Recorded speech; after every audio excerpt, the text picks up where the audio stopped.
Let me start this video with a question. When was the last time you did something for the first time?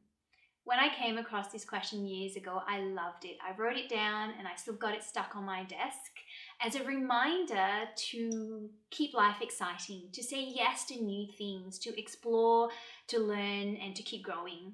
Because that's what we're told growth looks like, right? But lately, I have been pondering on a different question.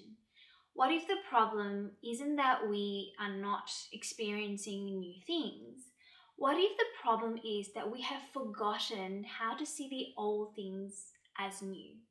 Because the reality is, by the time we're in midlife, our days just blur into repetition. Wake up, if you have kids, school stuff, drop-offs, work, emails, cook your meals for dinner, laundry, chores, a bit of time you have left, you may watch some Netflix or you may just scroll on your phone and then repeating it all over again. The details may change, you may cook a new meal, you may have a new project to work on, but the rhythm is the same. And time, once wide and generous, starts to feel like we're always running out of it, where every year just keeps coming past quicker and quicker. And if you've ever wondered why, maybe it's not in what you're doing, but it's in how you are seeing. So research shows that around 40 to 50% of our daily actions are habits, not conscious choices. We repeat the same cues, routines, and reactions every day. So by the time we reach midlife, true novelty, doing or experiencing something completely new, becomes increasingly rare, unless we actively seek it. By midlife, we've mastered efficiency. We can cook dinner, send an email, and answer a question without even thinking. So our routines keep life running smoothly, but then it just makes us feel like our time is slipping through our fingers. That is why childhood can feel endless and adulthood feel like it's rushing by. Kids live in novelty, adults live in repetition. Our brains are wired to crave newness. Every time we experience something novel or new, dopamine is released, not from the outcome, but from the search. It is how our ancestors survived. Novelty meant food, safety, progress. But today, that wiring is completely hijacked. Social media feeds, we can't stop doom scrolling, online shopping, Netflix shows that just you don't have to wait a week to watch the next show. You can just binge watch. Every week there's a new supplement or a hack that promises, health and vitality. The problem with this is the stream never ends. And because it never ends, your brain never gets that signal that you are satisfied. So 30 years ago, novelty had limits, right? The shop would close, the show would end, the magazine would run out of pages. Now, it's like an IV drip in your pocket, the constant promise of something new that never ends and rarely nourishes you as well. This is empty novelty. So if half of our day is running on autopilot and the other half is spent on novelty that doesn't even nourish us, then it makes sense why midlife can just feel like it's rushing past and just feel really overwhelming as well. So what is the antidote?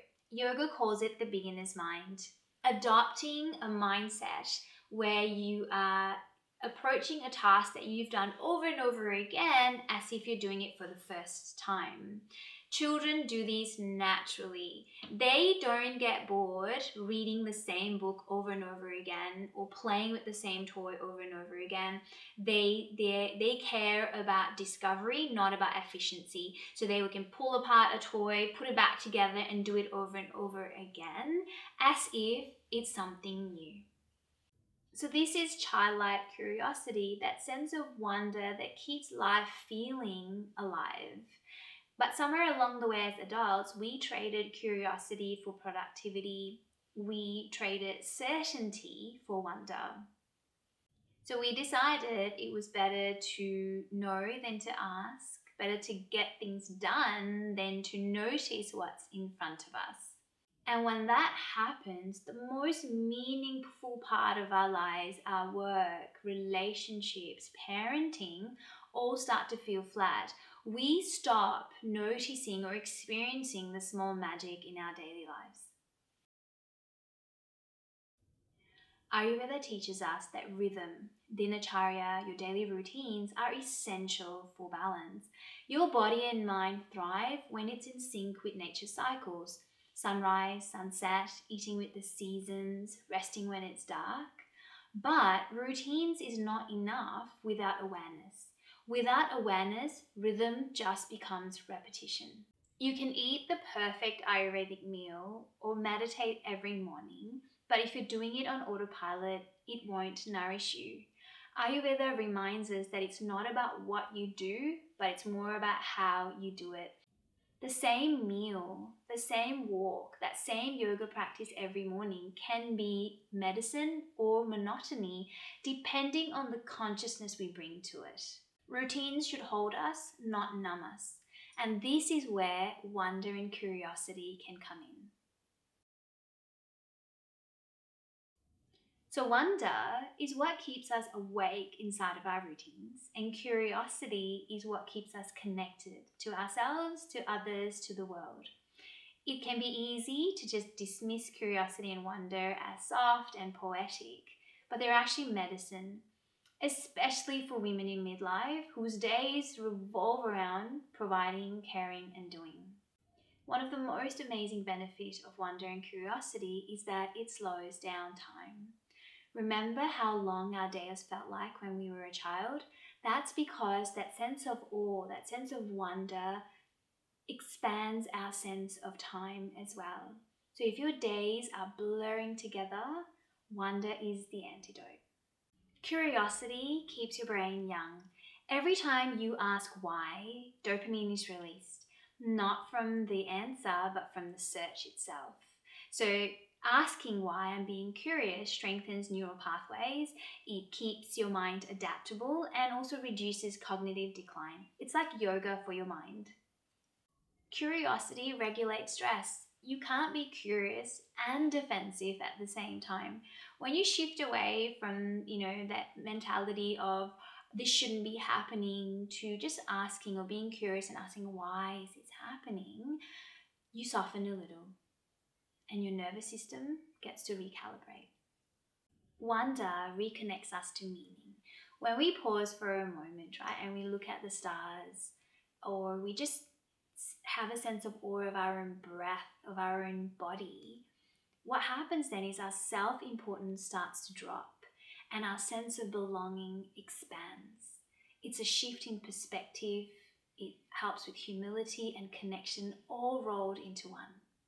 And finally, curiosity deepens relationship. Imagine how our relationships would be like with our parents, our children, our colleagues, our friends, if instead of assuming we know something, we pause and go, tell me more about this. We get curious about what the other person is trying to say. This one shift can reopen connection with our partners, our parents, our teens, and just our relationships with other people. So how do we bring this back? How do we bring back childlike curiosity and wonder so that we can slow down time, so that our days can feel full and we don't feel so overwhelmed? We don't have to wait until we step on our yoga mat, go on a holiday, or take time out to look at the stars to cultivate that sense of awe and wonder. We start right here, where we are, through the messiness of our daily life.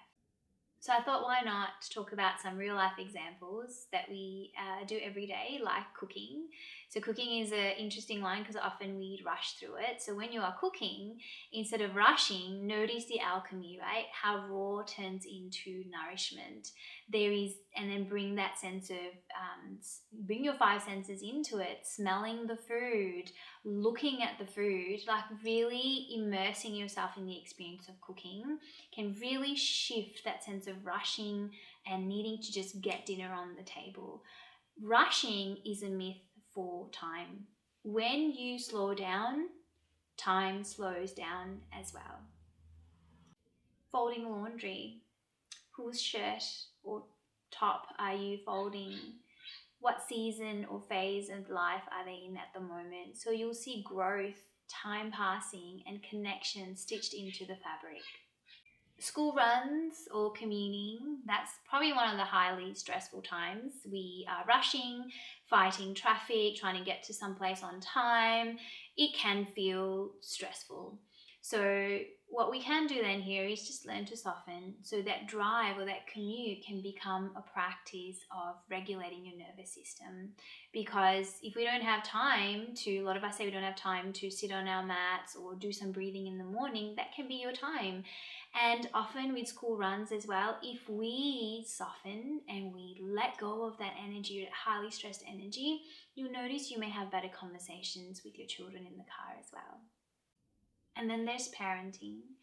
I'm going through perimenopause and I've got an older child that's going through puberty as well, so it has been fun. So when you get that eye roll or the door getting shut, instead of asking what is wrong with them, you could sort of pause for a moment and get curious, what is changing for them? Because the same shift and change that I'm going through, perimenopause, there's the same shift and change for them as well. So partnership, again, just taking a moment to notice, is there something they're going through, what is changing for them, can just shift away from the blame and bring empathy back into the room. For yourself, so when you rush, you snap, or you just, go on autopilot throughout your day, you can ask yourself what's underneath all of this. Not to fix it, but to listen.